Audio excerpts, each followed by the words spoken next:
ജയ് സച്ചിദാനന്ദ.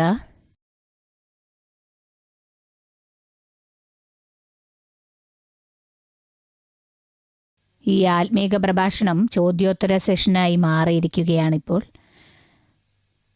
നിങ്ങൾക്ക് എന്തെങ്കിലും അറിയണം എന്നുണ്ടെങ്കിൽ, മുന്നേറണം എന്നുണ്ടെങ്കിൽ, ലൗകികത്തെ പറ്റിയായാലും ആത്മാവിനെക്കുറിച്ചുള്ളതായാലും ചോദിക്കാം. കോപം, മായ, ആത്മപ്രശംസ, ലോഭം, ഇച്ഛ, ഇങ്ങനെ പല കാര്യങ്ങളുമുണ്ട്. ഇവയെല്ലാം നമ്മെ മുന്നേറാൻ അനുവദിക്കില്ല. ഇത്തരം കാര്യങ്ങളിൽ നിന്നെല്ലാം എങ്ങനെയാണ്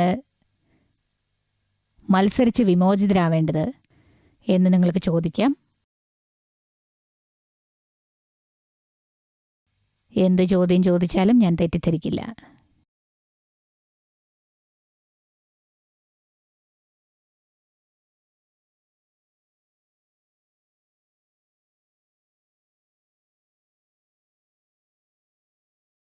മടിക്കാതെ ആർക്കും എന്തും ചോദിക്കാം. ആരും മടിക്കേണ്ട കാര്യമില്ല. ആർക്കെന്ത് വേണമെങ്കിലും എന്നോട് ചോദിക്കാം.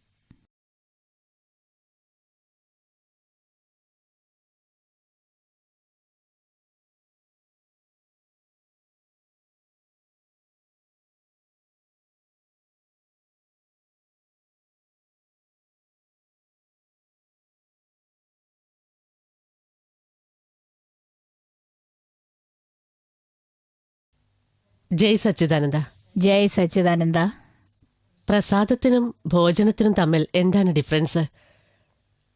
നാം എങ്ങോട്ടെങ്കിലും പോവുകയാണെങ്കിൽ പ്രസാദം വാങ്ങിക്കൊണ്ട് പോകണമെന്ന് പറയാറുണ്ടല്ലേ? എന്താ?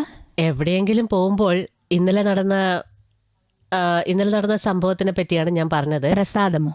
ഈ റെഗുലർ ഭക്ഷണത്തിനും ഇതിനും തമ്മിൽ എന്താണ് വ്യത്യാസം? ഞാൻ പ്രസാദം ദൈവത്തിന് കൊടുക്കുന്ന ഭക്ഷണമായിട്ടാണ് കാണുന്നത്. അതിനെയാണ് പ്രസാദം എന്ന് പറയുന്നത്. ഇതിനെക്കുറിച്ച് താങ്കൾ എന്ത് പറയുന്നു? താങ്കളുടെ അഭിപ്രായം എന്താണ്? നാം എന്തിനെയാണ് പ്രസാദം എന്ന് പറയുന്നത്? അതായത് ഭഗവാന് സമർപ്പിച്ചിട്ട് ഭാവനയിൽ സമർപ്പണം ചെയ്യും. ഭാവന കൊണ്ടോ? ഒരുപക്ഷെ നിങ്ങൾ ഭഗവാൻ എന്തെങ്കിലും ഉണ്ടാക്കി വെച്ചാലും ഭഗവാൻ അത് കഴിക്കാൻ പോകുന്നില്ലല്ലോ, അല്ലേ? നമുക്കാണ് ഭക്ഷണം വേണ്ടത്. ദൈവത്തിന് ഒന്നും ആവശ്യമില്ല. പക്ഷെ നാം എല്ലാം ഭഗവാന് വേണ്ടി സമർപ്പിക്കുന്നു എന്ന് വൃഥാ സങ്കല്പിച്ചുകൊണ്ടിരിക്കുന്നു. അതുകൊണ്ട് നാം പലതും ഉണ്ടാക്കി ഭഗവാന് സമർപ്പിക്കുന്നു. അങ്ങനെയുള്ള ക്രിയകൾക്കായിട്ടല്ലേ നാം ഇവിടെ വരുന്നത്? എങ്ങനെയുള്ള ആഹാരമായാലും ശരി, നാം അത് പ്ലേറ്റിൽ കൊണ്ടുവരുന്നു, അത് ഭഗവാന് സമർപ്പിക്കുന്നു, അത് പ്രസാദമായി കണക്കാക്കുന്നു. എല്ലാവർക്കും അത് പ്രസാദമായി തീരുന്നു. സങ്കല്പത്തിൽ നാം അത് സമർപ്പിക്കുന്നു, അല്ലേ? സങ്കല്പത്തിൽ ഭഗവാന് വിശപ്പുണ്ട് എന്ന് നാം സങ്കല്പിക്കുന്നു. ഭഗവാൻ ഒന്നിൻ്റെയും ആവശ്യമില്ല. എന്തിനാണ് ഭഗവാൻ ആഹാരവും വെള്ളവുമെല്ലാം? അതൊന്നും അദ്ദേഹത്തിന് വേണ്ട. അദ്ദേഹത്തിന് ഒരു ചെറിയ വസ്തുവിൻ്റെ പോലും ആവശ്യമില്ല. ഒന്നും വേണ്ട. നമ്മുടെ സങ്കല്പത്തിൽ നാം എന്ത് ഭക്ഷിച്ചാലും നമ്മുടെ പക്കൽ എന്താണുള്ളത് അത് ഭഗവാന് സമർപ്പിക്കുന്നു. ഇതിനാണ് വാല്യൂ. പ്രസാദം എന്ന പേരിന് വളരെ ശക്തിയുണ്ടല്ലേ? ഞാൻ ഇന്നിങ്ങോട്ട് വരുന്ന പ്ലാൻ ഇന്നലെ ഇല്ലായിരുന്നു. ഇവിടെ വന്ന് പ്രസാദം കഴിച്ചിട്ട് പോകുന്നത് വളരെ വിശേഷമാണെന്ന് ഞാൻ പറഞ്ഞു കേട്ടിട്ടുണ്ട്. പ്രസാദം വാങ്ങിച്ചുകൊണ്ട് പോയാൽ മനസ്സിന് വളരെ സന്തോഷമുണ്ടാവും. പ്രസാദം വാങ്ങാതെ പോയാൽ മനസ്സിന് വിഷമം തോന്നും. ഇന്നലെ പ്രസാദമായി കൊടുത്തത് സമോസയല്ലേ? അത് സാരമില്ല. ഇത് ഇന്നല്ല, നാളെ വീണ്ടും സമോസയായിരിക്കും. തീർച്ചയായിട്ടും സാരമില്ല. ഇന്നല്ല. പക്ഷെ പ്രസാദം എന്ന പേരിൽ, പ്രസാദത്തിൽ വളരെ ആ പേര് കേൾക്കാൻ തന്നെ നല്ല സുഖമുണ്ട്. നമ്മുടേതാണ്, അത് ശുദ്ധമാണ്. അതിനെപ്പറ്റിയാണ് ഞാനും അറിയാൻ ആഗ്രഹിച്ചത്. Thank you. ജയ് സച്ചിദാനന്ദ.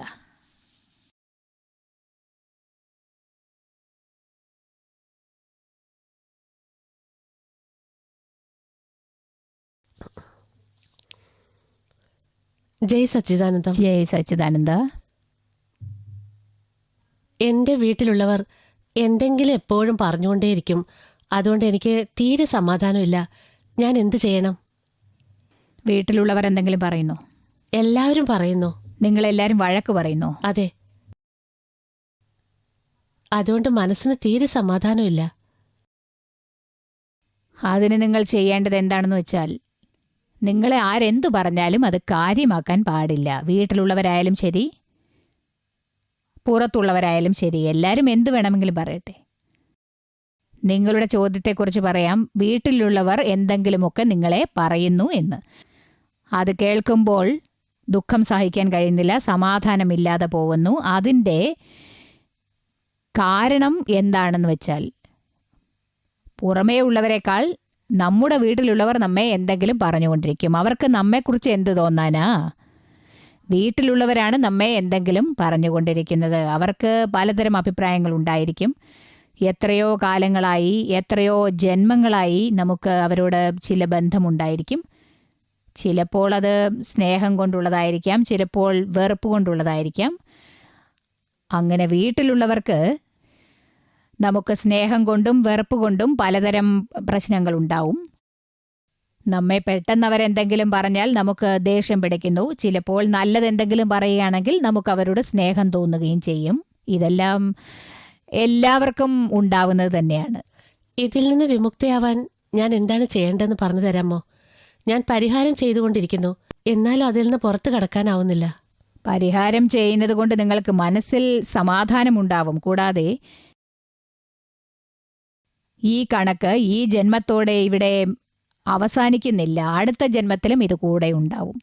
ഇപ്പോൾ ഒരുപക്ഷെ നിങ്ങൾക്ക് സഹിക്കാൻ സാധിച്ചില്ലെന്ന് വന്നേക്കാം. നിങ്ങൾ പരിഹാരം ചെയ്തുകൊണ്ടേയിരുന്നാൽ തീർച്ചയായും സഹിക്കാൻ പറ്റും. അത് നമ്മുടേതായ കണക്കാണ്, നമ്മുടെ കർമ്മഫലമാണ് അവയൊക്കെ. നമ്മുടെ മുന്നിലുള്ളവർ കുറ്റമില്ലാത്തവരാണ്. നമ്മുടെ മുന്നിലുള്ളവർ കുറ്റമില്ലാത്തവരാണെന്ന് നമുക്ക് തോന്നുന്നുണ്ടല്ലോ, അതുവരെ നാം ചെയ്യുന്ന പരിഹാരം പ്രോപ്പറായിരിക്കില്ല. എന്തുകൊണ്ടാണ് ഭഗവാൻ അത് കാണാത്തത്? അതെ, അത് ഭഗവാൻ കണ്ടുകൊണ്ടിരുന്നാൽ പിന്നെ പ്രശ്നമില്ലല്ലോ. ഭഗവാൻ നമുക്കിത് കാണിച്ചു തരണ്ടേ? അത് എന്തുകൊണ്ടാണ് കാണിക്കാത്തത്? ആ കാഴ്ചപ്പാട് നാം ഉണ്ടാക്കിയെടുക്കണം. എന്റെ കാഴ്ചപ്പാട് താങ്കൾക്ക് ശരിയാക്കി തരാൻ പറ്റുമോ? തീർച്ചയായും ശരിയാക്കി തരാം. സൺഡേ നിങ്ങൾക്ക് ജ്ഞാനദീക്ഷ തരുമ്പോൾ ഈ കാഴ്ചപ്പാട് ഉണ്ടാക്കിത്തരാം. ജ്ഞാനദീക്ഷ പ്രാപ്തമാക്കണമെന്നാൽ ഞാൻ എന്താണ് ചെയ്യേണ്ടത്?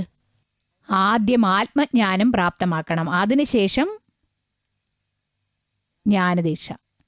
ആദ്യം നിങ്ങൾ സ്കൂൾ ലെവലിൽ പഠിച്ച് തീർക്കണം. അതിനുശേഷം കോളേജ് കഴിഞ്ഞ് യൂണിവേഴ്സിറ്റി ലെവലിലേക്ക് നിങ്ങൾക്ക് പോകാം. അതിന് താങ്കൾ എന്നെ സഹായിക്കുമോ? തീർച്ചയായും ഞാൻ എല്ലാ വഴികളും പറഞ്ഞു തരാം. അതേ വഴിയിലൂടെ നടന്നാൽ മാത്രം മതി. ആദ്യം നിങ്ങളുടെ ഉള്ളിൽ സമാധാനം ഉണ്ടാവണം. അതോടുകൂടി നിങ്ങളുടെ പേരെന്താണ്? സ്മിത. സ്മിത. അതെ. ഈ സ്മിതയിൽ സ്മിത വേറെയും ഞാൻ ആത്മാവുമാണ്. സ്മിതയ്ക്ക് ആരെന്തു പറഞ്ഞാലും അത് നല്ലതായാലും ചീത്തയായാലും സ്മിത എന്നത് നിങ്ങളുടെ ശരീരത്തെ അടയാളം കാണിക്കാനായി നൽകപ്പെട്ട പേരാണ്. എനിക്കതിനെക്കുറിച്ച് കുറച്ചൊക്കെ അറിയാം. ഞാനത് എത്ര ഓർമ്മിച്ചാലും മറന്നു പോകുന്നു. അതിനുവേണ്ടി നിങ്ങൾ എന്താണ് ചെയ്യേണ്ടതെന്നറിയാമോ? ആദ്യം മുതൽ കൈകാര്യം ചെയ്തുകൊണ്ടേയിരിക്കണം. നമ്മെ ആര് നല്ലതോ ചീത്തയോ എന്തു പറഞ്ഞാലും, അത് പുറത്തുള്ളവരായാലും വീട്ടിലുള്ളവരായാലും ശരി, ആരായിരുന്നാലും അതിന് തയ്യാറായിരിക്കണം. ഇതാണ് നമ്മുടെ കണക്ക് പ്രകാരം നമുക്ക് കിട്ടാൻ പോകുന്നത് എന്നറിയേണ്ടത് അത്യാവശ്യമാണ്. നമ്മെപ്പറ്റി നല്ലത് പറയുന്നത് ആരാണെന്ന് നമുക്ക് നന്നായിട്ടറിയാം. ചിലർ മധുരമായി സംസാരിക്കും, ചിലർ നന്നായി സംസാരിക്കും, ചിലർ കയ്പോടെ പറയും, ചിലർ നല്ലത് പറയും, ചിലർ മോശമായി പറയും. നാം അവരെ വഴക്ക് പറയാൻ പോവും. അത് ശരിയല്ല എന്ന് നിങ്ങൾ ആദ്യം മനസ്സിലാക്കേണ്ടതാണ്. എന്ത് നടന്നാലും നാം അത് കൂട്ടി അത് ശേഖരിച്ച് വെക്കണം, വേസ്റ്റ് ചെയ്യരുത്. അവർ നമ്മെക്കുറിച്ച് തെറ്റായിട്ട് എന്തെങ്കിലും പറഞ്ഞു എന്ന് നമുക്ക് തോന്നാം. എന്തിനാണ് അവർ നമ്മെ വഴക്ക് പറയുന്നത്, എന്തിനാണ് നമ്മെ അവർ അപമാനപ്പെടുത്തുന്നത് എന്ന് തോന്നും. നമ്മുടെ മനസ്സിൽ ഇങ്ങനെ ഒരു തോന്നലുണ്ടാവും. ഉടനെ തന്നെ അവർക്ക് ചുട്ട മറുപടി പറഞ്ഞിട്ട് വന്നേക്കണം എന്ന് തോന്നിയേക്കാം. നാം കൂട്ടിവെച്ചുകൊണ്ടിരിക്കാതെ അവിടെ തന്നെ അത് അവസാനിപ്പിച്ചാൽ നല്ലത്. അല്ലെങ്കിൽ അത് കൂടെ വന്നുകൊണ്ടിരിക്കും. ഒരിക്കലും അതിനൊരു അവസാനമുണ്ടാവില്ല.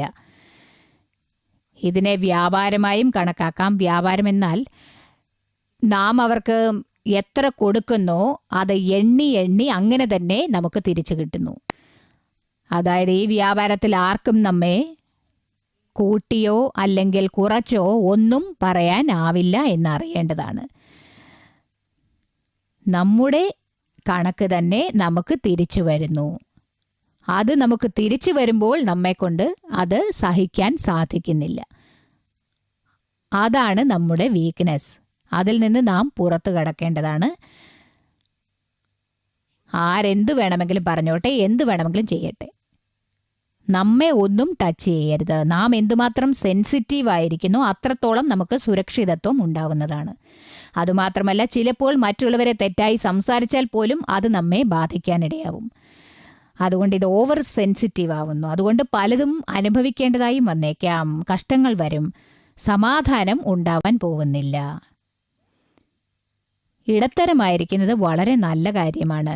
ബുദ്ധിപൂർവ്വം നാം ഇടത്തരമായിരിക്കുന്നതാണ് വളരെ വളരെ നല്ല കാര്യം. നാം എന്തുമാത്രം ബുദ്ധി ഉപയോഗിക്കുന്നോ അത്രത്തോളം നമുക്ക് സമാധാനം ലഭിക്കുന്നതാണ്. ശരിക്കും പറഞ്ഞാൽ നമ്മുടെ ഈ വീട്ടിലുള്ളവരുമായി എന്ത് കണക്ക് തീർക്കാൻ ഉണ്ടായിരുന്നാലും, അതായത് ഇന്നേ വരെ, അത് നാം തീർത്തേ പറ്റൂ. പുതിയതുണ്ടാവാൻ അനുവദിക്കരുത്. എത്രത്തോളം സ്നേഹത്തോടെ ഇരിക്കാനാവുന്നു അത്രത്തോളം ഇരിക്കൂ. കഴിയുമെങ്കിൽ ആരോടും കൂടുതൽ അടുക്കാതെ ഇരിക്കാൻ നോക്കണം. ആരോട് ബന്ധമുണ്ടായാലും അത് വിട്ടേക്കൂ. No expectation from anybody in the family. ആരെക്കുറിച്ച് എന്ത് എക്സ്പെക്റ്റേഷൻ ഉണ്ടായാലും അത് മാറ്റിവെച്ചേക്കൂ.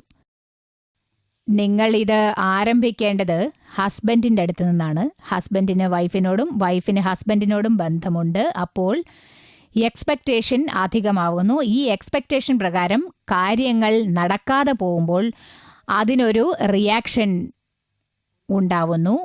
നിങ്ങളുടെ പ്രതീക്ഷകൾ പൂർത്തിയാവാതെ പോകുന്നു. അപ്പോൾ റിയാക്ഷൻ ഉണ്ടാവും. കോപം തോന്നും, ദുഃഖിക്കേണ്ടി വരുന്നു, ആഗ്രഹം, വെറുപ്പ് എന്നീ ചക്രത്തിൽ നാം ചുറ്റിക്കൊണ്ടേയിരിക്കുന്നു. വിദ്വേഷവും വെറുപ്പും ഉണ്ടാവുന്നു. എക്സ്പെക്റ്റേഷൻ എല്ലാം പൂജ്യത്തിലേക്ക് വരുന്നു. അതാണ് കാര്യം. ആദ്യം ഈ എക്സ്പെക്റ്റേഷൻ വിട്ടുകളയൂ. അപ്പോൾ തീർച്ചയായും സമാധാനവും സന്തോഷവും ഉണ്ടാവും. നമ്മുടെ മുന്നിലുള്ളവർക്കും സമാധാനമുണ്ടാവും, നമുക്കും സമാധാനം കിട്ടും. ഇതിൽ നമ്മുടെ ഫാമിലി മെമ്പേഴ്സിനോട് നമുക്ക് കോൺഫ്ലിക്ട്സ് ഉണ്ടാവുന്നില്ലേ, അതിൻ്റെ റൂട്ട് കോസ് ആഗ്രഹവും വെറുപ്പുമാണ്. ഈ ആശ, വെറുപ്പ് ഇവയിൽ നിന്ന് വിമോചിതരായാൽ എല്ലാ പ്രോബ്ലംസും സോൾവ് ആവും. പക്ഷേ ഈ ആശയും വെറുപ്പും എല്ലാം ഒറ്റയടിക്ക് ഡയറക്റ്റായി മാറ്റിവെക്കാനാവില്ല. ആദ്യം എക്സ്പെക്റ്റേഷനിൽ നിന്ന് പുറത്തു കിടക്കൂ. നിങ്ങളുടെ അടുത്തുള്ള എക്സ്പെക്റ്റേഷൻ കുറച്ചുകൊണ്ടേ പോവണം.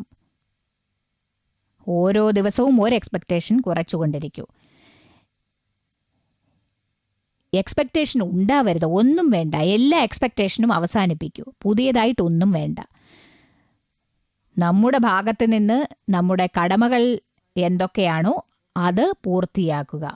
പക്ഷേ നമ്മുടെ ബന്ധം കാരണം മറ്റുള്ളവർ നമുക്ക് ചെയ്യേണ്ട കടമ ചെയ്തു കൊള്ളണമെന്നില്ല. അവർക്ക് വേണമെങ്കിൽ ചെയ്യട്ടെ, ചെയ്തില്ലെങ്കിൽ അവർ പോട്ടെ.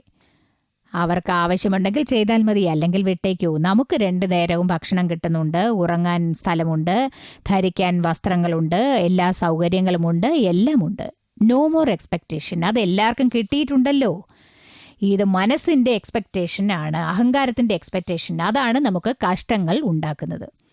ആഹാരവും കുടിക്കാൻ വെള്ളവും എല്ലാവർക്കുമുണ്ട്, വസ്ത്രമുണ്ട്, വീടുണ്ട്, ഇതെല്ലാം എല്ലാ സൗകര്യങ്ങളുമുണ്ട്. പക്ഷേ പ്രശ്നം എന്താണെന്ന് വെച്ചാൽ, ഞാൻ പറയാം എന്തുകൊണ്ടാണ് ഞാൻ പറയുന്നത് അവൻ കേൾക്കാത്തത്. അവൻ ഞാൻ പറയുന്നത് കേൾക്കണം എന്ന എക്സ്പെക്റ്റേഷൻ വിട്ടേക്കൂ. അംഗീകരിക്കാത്ത സ്ഥലത്ത് നിന്ന് എന്തിനാണ് അവർ അംഗീകരിക്കണം എന്ന് എക്സ്പെക്റ്റ് ചെയ്യുന്നത്? അത് നിങ്ങൾ വിട്ടേക്കൂ. അതിനെക്കുറിച്ച് പറയരുതല്ലേ? പറയാതിരുന്നാൽ സുഖം തോന്നിയേക്കാം, പറഞ്ഞാൽ നിങ്ങൾക്ക് ദുഃഖിക്കേണ്ടി വന്നേക്കും. ആരും കേൾക്കാൻ തയ്യാറാവില്ല. നാം 10 മാസം വയറ്റിൽ ചുമന്ന് പ്രസവിച്ച് കൈപിടിച്ച് നടത്തി വലുതാക്കിയ മക്കൾ, അവർ നാം പറയുന്നത് എന്നെങ്കിലും കേൾക്കുന്നുണ്ടോ, അനുസരിക്കുന്നുണ്ടോ? ഹസ്ബൻഡും നടക്കുന്നില്ല, ആരും നാം പറയുന്നത് കേൾക്കുന്നില്ല. ഓരോരുത്തരും അവരവരുടെ ഇഷ്ടം പോലെയല്ലേ പ്രവർത്തിച്ചു കൊണ്ടിരിക്കുന്നത്. നാം പറയുന്നത് കേൾക്കാൻ ആരും തയ്യാറാവുന്നില്ല. നാം പറയുന്നത് കേൾക്കാനും അനുസരിക്കാനും ആർക്കും സമ്മതമല്ല. ഓരോരുത്തരും അവരവരുടെ ഇഷ്ടപ്രകാരം നടക്കുന്നു. നാം നമ്മുടെ വഴി നോക്കി പോകണം. അവരും സന്തോഷത്തോടെ ഇരിക്കട്ടെ, നാമും സന്തോഷത്തോടെ ഇരിക്കുക. നിങ്ങൾ പറയുന്നത് ആരെങ്കിലും കേൾക്കാൻ വിസമ്മതിച്ചാൽ നിങ്ങൾ ഉടനെ ബുദ്ധിശാലികളാണെങ്കിൽ നിങ്ങൾ എന്ത് ചെയ്യണമെന്നോ പറയുന്നത് നിർത്തണം. നമ്മോട് സംസാരിക്കുന്നവർക്ക് ചില ആഗ്രഹങ്ങൾ ഉണ്ടായിട്ട് അതെന്താണെന്ന് നമുക്ക് അറിയാതെ പോയാൽ അവർക്കൊരു ഫീലിംഗ് ഉണ്ടാവില്ലേ? അപ്പോൾ എന്താ ചെയ്യുക? അറിയാതെ ഇരുന്നാൽ എന്ത് ചെയ്യാനാ? വേണമെങ്കിൽ അഡ്വാൻസായി പറയാം. നിങ്ങൾക്ക് എന്നെപ്പറ്റി എന്തെങ്കിലും പറയാനുണ്ടെങ്കിൽ നാണിക്കാതെ പറഞ്ഞോളൂ, എന്നോട് സ്ട്രെയിറ്റ് ആയിട്ട് പറഞ്ഞോളൂ. ഞാൻ തെറ്റിദ്ധരിക്കില്ല, അതിൽ ഒരു തെറ്റുമില്ല. മാറ്റർ കോംപ്ലിക്കേറ്റഡ് ആവുന്നതിന് മുമ്പ് എന്തായിരുന്നാലും പറഞ്ഞോളൂ. നിങ്ങൾക്കും സമാധാനമുണ്ടാവും, എനിക്കും സമാധാനം കിട്ടും. എന്തിനാ കാര്യം അനാവശ്യമായി നീട്ടിക്കൊണ്ടു പോകുന്നത്? നമ്മുടെ ഭാഗത്ത് നിന്ന് അവർക്ക് ഫ്രീഡം കൊടുത്തേക്കൂ. എന്തായിരുന്നാലും പറഞ്ഞോളൂ. നിങ്ങൾക്ക് മനസ്സിലായോ? അപ്പോൾ എല്ലാ കോംപ്ലിക്കേഷൻസും ഓട്ടോമാറ്റിക്കായി കുറഞ്ഞുകൊണ്ടേയിരിക്കും, കോംപ്ലക്സും കുറയും, ജീവിതത്തിൽ സമാധാനം കിട്ടും. അതാണ് വേണ്ടതല്ലേ? അതാണ് വേണ്ടത്. സമാധാനം വേണം. എല്ലാവർക്കും സമാധാനമാണ് വേണ്ടത്. എന്നാൽ സമാധാനം എങ്ങനെയാണ് പ്രാപ്തമാവുക?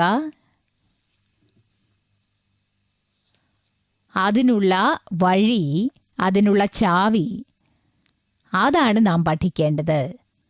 ജീവിതം സമാധാനമില്ലാത്തതാണെന്ന് നമുക്കറിയാം, അതാണ് അതിൻ്റെ സ്വഭാവം തന്നെ.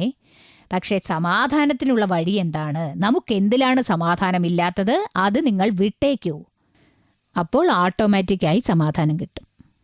ജയ് സച്ചിദാനന്ദ. ജയ് സച്ചിദാനന്ദ.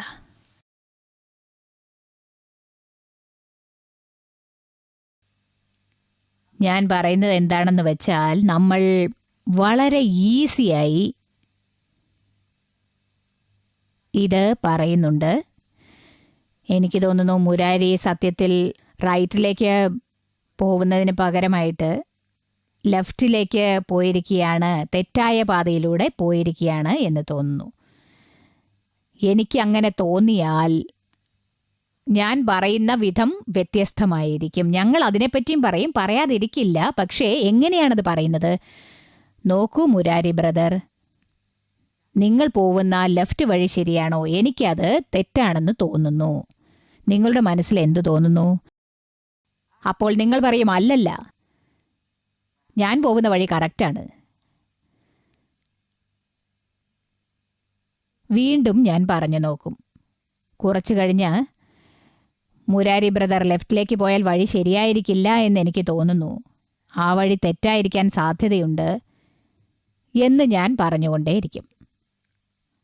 അപ്പോഴും നിങ്ങൾ നിരസിച്ച് ലെഫ്റ്റാണ് ശരിയായ വഴി എന്ന് പറയുന്നു. അതോടെ ഞാൻ നിർത്തും. ഞാൻ പിടിവാശിയോടെ ഇരുന്ന് ഞാൻ പറയുന്ന വഴിയിലൂടെ നിങ്ങൾ പോകാവൂ എന്ന് പറഞ്ഞാൽ, നിങ്ങൾ എന്ത് തീരുമാനിക്കുന്നോ ആ വഴിയിലൂടെ പോവട്ടെ എന്ന് പറഞ്ഞ് ഞങ്ങൾ വിട്ടേക്കും. പക്ഷേ ഞാൻ എന്താണ് പറഞ്ഞത്? ലെഫ്റ്റിലൂടെ പോവരുത്, റൈറ്റിലൂടെ പോവൂ, അതാണ് ശരിയായ വഴി.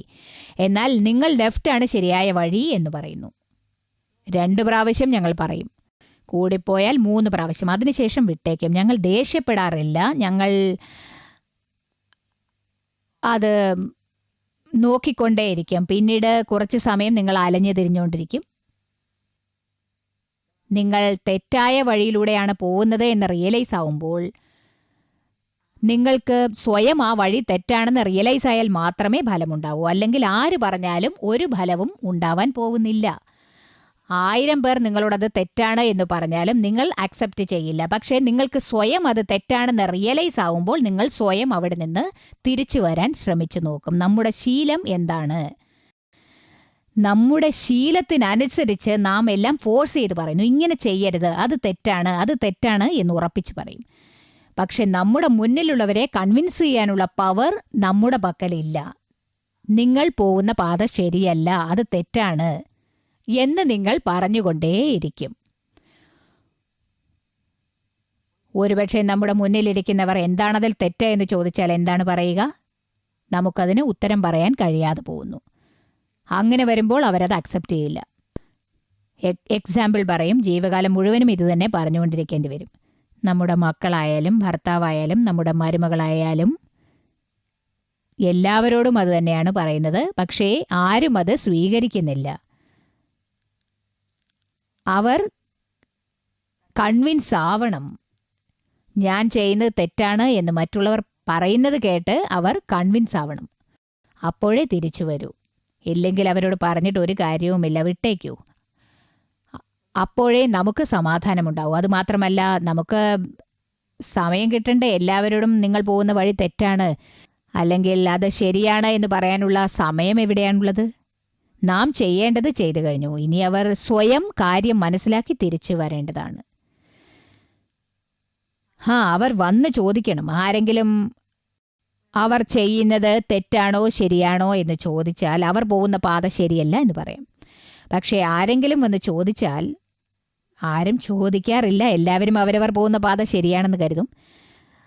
അങ്ങനെയുള്ളവർക്ക് പറഞ്ഞു കൊടുക്കേണ്ട കാര്യമില്ല. ഇതവരുടെ അഹങ്കാരമാണ് എന്ന് പറയാം. നാം മറ്റുള്ളവരെ തെറ്റായ പാതയിൽ നിന്ന് കൂട്ടിക്കൊണ്ടുവന്ന് ശരിയായ പാതയിലൂടെ വഴി നടത്തണം.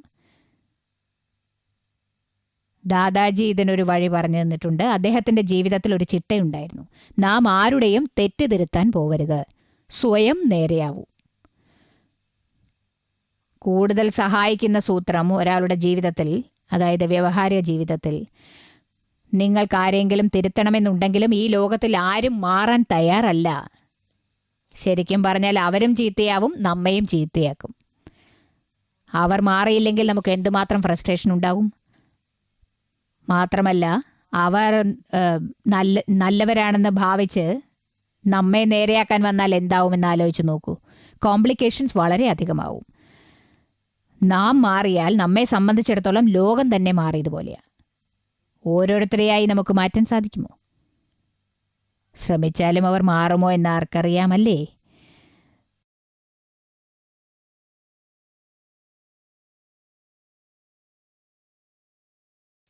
ഞാൻ അവരെ മാറ്റും എന്ന് പറയുന്നത് തന്നെ ഒരു വിധത്തിൽ അഹങ്കാരമാണ്. സ്വയം നന്നാവൂ. നീ നന്നാവാതെ എങ്ങനെയാണ് മറ്റുള്ളവരെ നന്നാക്കാനാവുക? ആദ്യം സ്വയം നന്നാവുക.